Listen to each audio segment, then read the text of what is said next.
Guys, oh, why are you there? Hello? Hi. Guys, I fear if I don't sit down and record this reading wrap up now, I will not do it. I actually don't have time to be emotional about the fact that Taylor owns her music again because I need to get ready. And this isn't even meant to be about that. This is my reading wrap up from March, April and May. March, April and May. Let me get my Goodreads up to remember what I even looked at in March, let alone read. Read a whole book, you say? I don't think so. I don't think so. I have been, I don't even want to say the word. It sounds like thump. It starts with a sla. I've been battling to find the joy of reading. It shouldn't be this hard. I don't know what's been wrong. Nothing's been wrong. I've just been busy. Like, oh my god, change your goal. No, not really. I don't want to change my goal. I've been trying to read where I can. Been difficult.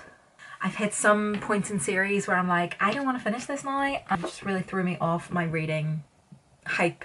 But I am back on it now. Let me just remember what the last book I talked about in my last video was. youtube.com/riaareads if you're interested. I do have a whole 4 subscribers, so I read 7 books in February. I only waited 6 weeks to tell you about them. Girl, wait till you hear about March. Okay, the last book I told you guys about was The Glass Sword that I read by Victoria Aveyard. Oh, right. So this might be oh yeah, I need to get ready. So this is also going to be low-key getting ready with me. This is actually feeling a bit manic. I need to calm down. So the last book I told you guys about was Glass Sword, and then I know the series has been out for so long. I'm also using you guys as a mirror because I'm not prepared to do this in here. I know the series has been out so long, so probably uploading reading wrap-ups, etc., where I talk about reading that series. Spoilers would be inevitable. I just thought I would avoid them, and then I got spoiled, or I got spoiled for something I really don't want to happen, so I've just put a pause in the Red Queen series because that character that dies in the last book, I'm raging. I'm so annoyed about it. I just really wanted a redemption arc. I really wanted some crazy kids to end up together, and actually one kid is ending up at a grave, so that's unfortunate for me. That just really pulled the brakes on me and the Red Queen series, at least for now. I do think I'll finish it. Probably now, actually. I'm probably ready. I've come to terms with it now. But at the time, I was not okay with it. And I go on Twitter, TikTok, whatever I went on, and I see everyone is raving about this new romance book called First Time Caller. And it's set in Baltimore. It centers around 2 main characters. I don't even remember their names. Guys, I don't know who was paying you guys to promote that book so much, but it was hard. It was hard to read. It was not very good. First Time Caller by B.K. Borison. I'm not going to slate a book because I've never written I'm not going to slate a book like this ever that much because it wasn't terrible. But I'm like, I've never written a book. What do I know? But I do know that one wasn't it. It was just really boring. And was her name Lucy? Like, I don't remember the main characters' names. And I know I was having a wee haha about yeah, Lucy and Aidan Valentine. I know I was having a wee haha about not remembering much, but I just remember being bored in this book. And my Goodreads review, I gave it 2 out of 5 stars, and I said, so glad the conflict that plagued 90% of the book was able to be resolved effectively overnight. The male main character has these issues about not believing in love because his parents were so in love. You know what, talking about it is getting me annoyed again, so I don't have time to really be dwelling on this book. And I don't want to put myself in a negative headspace, but I give it 2 out of 5 stars. And I think that is all that really needs to be said about it. It wasn't that good. Probably won't read the sequel. And I actually have been seeing more things now about how Baltimore as a city in the US is primarily black. And I'm not sure there was a single black main character in this whole book, and I know the author, she called that book almost like a love letter to Baltimore, and maybe it was her experience of Baltimore, but I think whenever you use phrases like that to publicize a book, you kind of need to be prepared for everyone to feel like it's a love letter to Baltimore then. And so the fact that people were having issues with that, it wasn't very good, was it really? I've moved you up higher again. Hopefully that's better. I think it might be.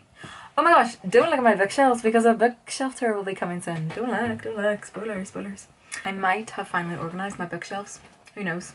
Me, I know. And you guys will hopefully know soon because there is a video coming about that. I need to put on a lip balm because my lips are crusty, dusty, dry.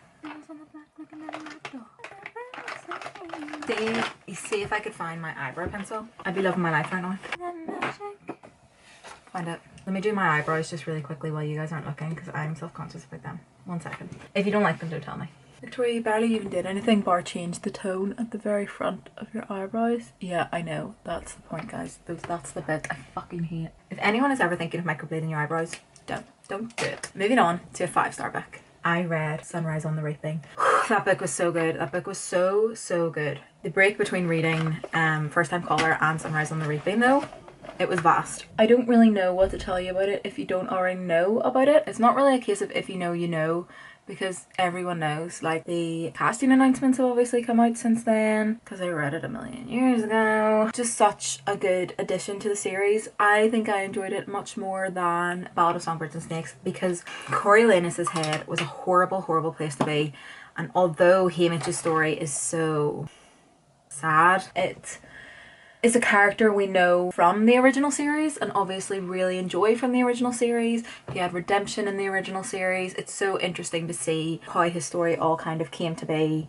I think the discussions on propaganda and media were really heightened in this story, because obviously we know about Haymitch's games through what Katniss learns through the original series, and to find out so much of it was still edited, and like Katniss was in a way an unreliable narrator because she didn't even know the information she was getting was falsified. Oh, it was so good. Heartbreaking. Marilee Donner, Maisley Donner, Luella, Lulu, Wyatt, like Lenore, Dove, all of those characters. The difference between me talking about this and First Time Caller is stark. I loved it so much. Even the tie-ins featuring Katniss at the end. I really would love in the movie if they brought back J-Law and Woody Harrelson.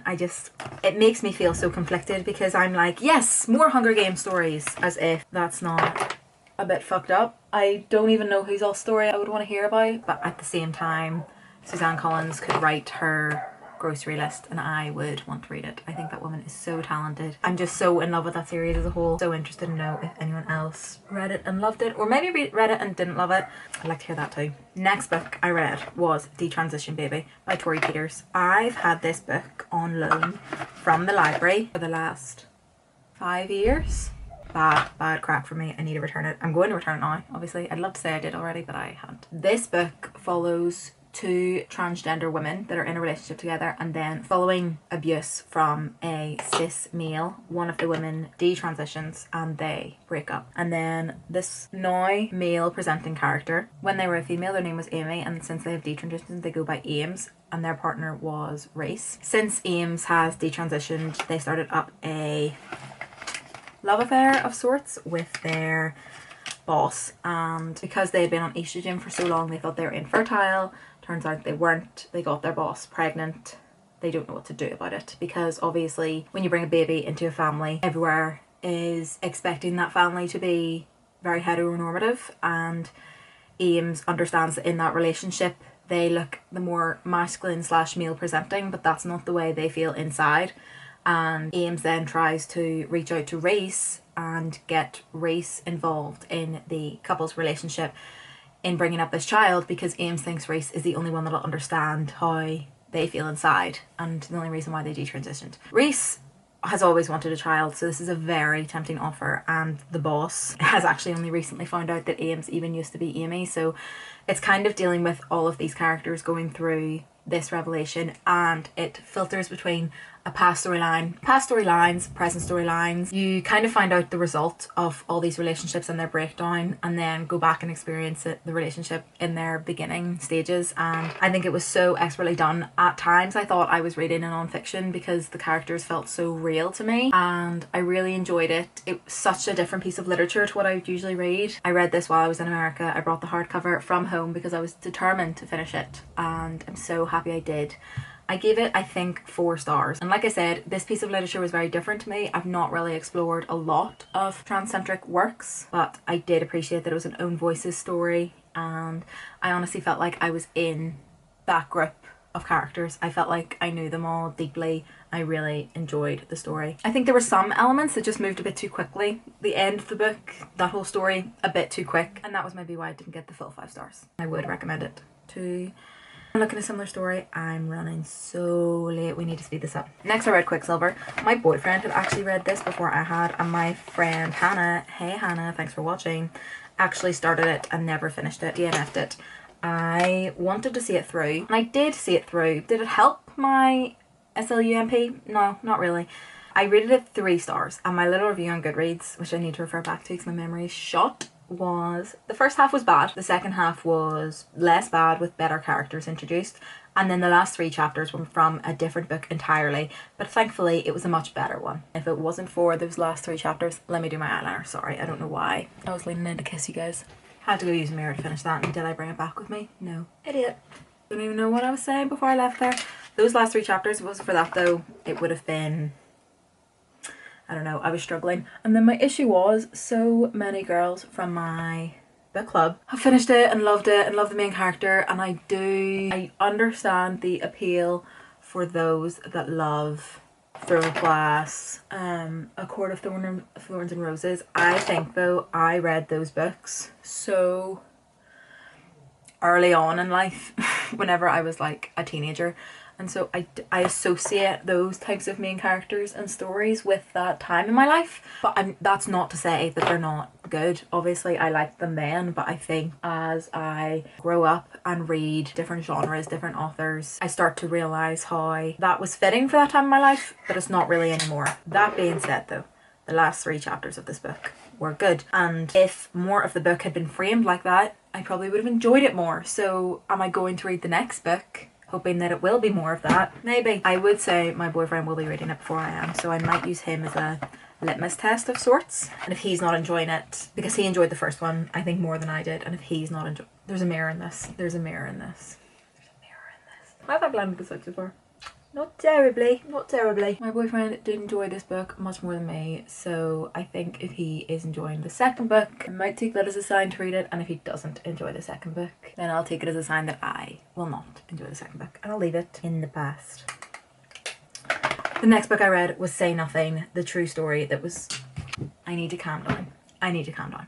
Say Nothing, the true story that was then adapted to that series on Disney Plus. I think everyone in Northern Ireland watched it, except for me, because I have had a very, I cannot understate it enough, privileged upbringing in terms of the troubles in Northern Ireland. Up until very late stages in my life, was very much so oblivious to the civil war that plagued our country and continues to in inherited opinions and family values. And honestly, it took until maybe the second half of senior school before I really started paying attention. A completely ignorant viewpoint from me, but for that reason I have wanted to expand on my knowledge of that era, and that is why I didn't really want to jump in with watching the series when everyone was watching it, because I thought I needed to read the source material, kind of work through the non-fiction actual documents first before watching the series, because obviously so much can be dramatized, fictionalized, and I'm not saying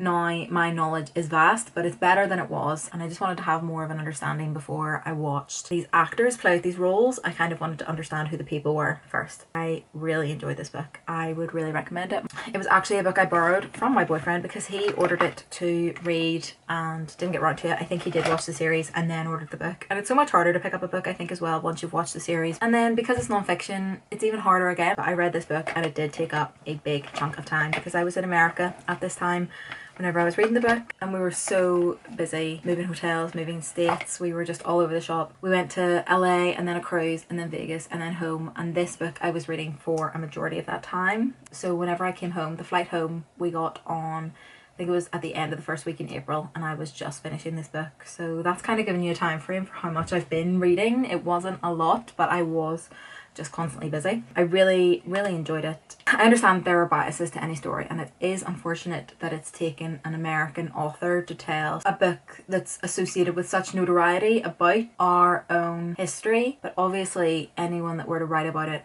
here would probably have some form of unconscious bias. Is it a bit surreal that on it says part of the Dua Lipa book club? Yeah, it is. Dua, what are you doing here, girl? Why are you reading about the troubles in Northern Ireland? But then again, more people should, especially in the UK. I really enjoyed it. I think more people should read it if they're interested. Now I can't wait to watch the series and watch Anthony Boyle play Brendan Hughes. But I haven't yet, even though that was in April. And we're now at the end of May. I ain't been reading. I started doing that off camera there and then remembered I'm in a rush, so I don't have time to stop recording. I'm just gonna have to just stab myself in the eye. I'm just gonna have to stab myself in the eye. I'm just going to have to keep talking. The next book I picked up was one that I did not finish not because I wasn't enjoying it, but I think reading on that 10/11 hour flight back to Dublin didn't help the SLUMP. I will say that for free. So I picked up Sword of Kaigan by ML Wang, and guys, it was a bad idea. I should have picked up a shorter book. I should have picked up a less plot heavy book, because the book itself is so good and I can't wait to be in a better frame of mind to finish it, but I was not in the frame of mind to read it then. So annoying as well, because 2 of my best friends have read that book and loved it. I've had that book on my TBR shelf for years. I should have just picked it. I shouldn't have picked it up when I did pick it up. I'm excited to go back and pick it up at a better time, when I have less going on maybe. I actually had to move on. I had book club in a week and I hadn't read the book club pick, which was The Lost Bookshop by Evie Woods. This book I rated 3 stars. Give that book to any book where I finish it and I kind of go, okay. So for a book to get less than that is not good, and for a book to get more than that is significant. When we were talking about this at book club, it was so hard because it was such a mixed bag. Some people really enjoyed it. Some people think it should have been 3 separate books.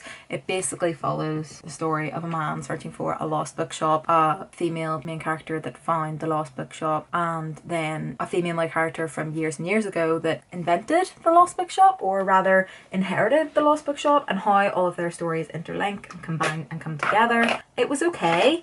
I remember thinking that the love stories linked to this story though weren't really it at all. They all felt a bit insta-lovey, and then these characters would say they were in love and I would not understand where it came from, and I'm meant to be there along in the story with them. I just felt very detached from it. I enjoyed that it was set in Ireland and I enjoyed the magical realism of it to a degree. At one point the main character has a tree growing in her bedroom because it's obviously magic, and she just doesn't question it. It makes me doubt her intelligence, and I hate doing that. I hate not rooting for a girl, but I was not rooting for this girl. There are so many points of the story, I guess spoilers, but this female main character has these lines of a story appear to her, and then she has to go and get them tattooed on her back. And at one point she goes to get the tattoo done and the tattoo artist is like, that's already here, like the tattoo's finished, it takes up all the room on your back. And this female main character does not for one second go like, what the fuck? What do you mean? What's going on? She's just like, huh, okay. And so bits like that I just think were accepted a bit too readily, in my opinion. I'm just touching my face now for something to do. Setting powder, that's what I need actually. Some people, like I said, at book club loved it, and that is what I enjoy about book club, because if we all enjoy the same things, what would be the point? And God knows I have sat there defending a book that no one else has enjoyed before, so that's just the way the cookie crumbles sometimes. It wasn't a book for me, but it was a book for some people, so take my review with a pinch of salt. But I don't think I'd be recommending it to any of my friends that would have a similar book taste to me. To the next book club book that I read for for May. Our book club book was For May, our book club book was Great Big Beautiful Life by Emily Henry, and this book I also rated 5 stars because it gave, my fringe is doing a bit too much here guys, but it will drop, so bear with me. It pulled me from the depths of the midwinter SLUMP. I devoured this book, and sometimes you need to read it for the power to be able to do that. I was not looking forward to reading another book. I kind of got hyped up into buying this one because they were doing like badges and stickers and all those little materialistic gimmicks that I like to think I'm better than. Suckered me in to get this book early, but I would have had to have read it eventually, so I am happy I read it when I did. I'm happy I've got a beautiful hardcover, even though I wouldn't really thank you for a hardcover generally. I really do like that one. It's got a reversible dust cover. I really like both sides of it. What the fuck is on my nail? Guys, it's gonna drop. It's gonna drop. Don't look at it too much. It's gonna drop. It is a story that follows 2 authors. One is called Hayden and one is called Alice. You know what guys, all you need to know about my enjoyment of a book is if I remember the main characters' names or not. It follows Alice and Hayden, 2 authors that are vying and have applied to write the autobiography of this very famous woman. Think Evelyn Hugo, because that's the vibes I was getting throughout, and I know I was not alone in that. She is a recluse and in hiding for many, many years. Alice tracks her down and finds out that another author, Hayden, is there to possibly also write her life story. So she's like, what? And Margaret, the famous woman, is like, guys, we're gonna have a little competition. Who wants it? These are both going to interview me for the next month, and you're going to present your pitches to me on the last day, and I'm going to choose who gets to tell my story. It cuts between timelines of Margaret's family and Margaret's family history. Margaret herself's life story gets told kind of through a series of interviews. It then cuts between Hayden and Alice because they are the only people that really know each other on this island that they've moved to for the next month. You find out more about both of their family lives. I need to change this lipstick colour. 1 second. Better. We get to find out more about their family lives, what they personally struggle with. It's a romance, Emily Henry, so romance does ensue. It's a bit grumpy sunshine because Hayden's like, no, we're here to work on a job. And Alice is like, okay, but we can be friends, lol. We have had our book club meeting about this book. A lot of the girls there thought that Hayden was a bit too grumpy. I didn't think that though. I liked him from the start. I thought it was a very enjoyable book. I loved the story and the unfolding of it all. I just can't critique it that hard because it pulled me out of a slump so well. But I will say I would have enjoyed maybe better pacing towards the end. I feel like it was very rushed to finish. I would like actually more stories about any of those characters because I did enjoy them so much, but it just felt a bit too surface level. So I suppose I maybe would have given it 4.5/4 stars if it hadn't pulled me out single-handedly from a slump. Although I say single-handedly, but I also listened to an audiobook this month, and that was The King's Men from All For The Game. Here are my copies of the 3 books in the All For The Game series. They were all bought at the same time. You'll see that these 2 look much older than The King's Men. I never finish The King's Men when I do rereads of this series. I get too stressed out. See, in those chapters with Nathaniel and Lola and all the rest of it, too much. I get too stressed out. I love the immediate scenes after with the rest of the foxes, but I get stressed, and I think that stops me from finishing the book. And then whenever they all go to the cabin and Renee has to leave early for that situation, also stresses me out, so I never finish it. But I did finish it, and that last game in the book, chef's kiss. I love it so much. It was so good. And the reason I read that is because I'm hoping to read Sunshine Court in June.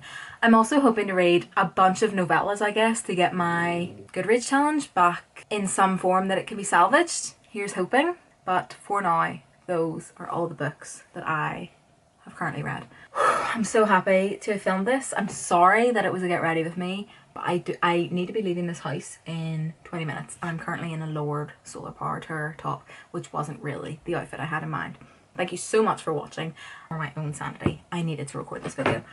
And if Hannah, you're the only one watching, thanks so much. I hope you're feeling better, and I can't wait to see you again next. For anyone that's not Hannah and is watching, that's absolutely crazy. Like I said, only 4 subscribers, so feel free to join. June's going to be a better reading month. You heard it here first. Mainly because I'm going to read, I don't know, Fantastic Mr. Fox, Matilda, perchance. I'm going to get those numbers back up. And I will see you in June. Bye.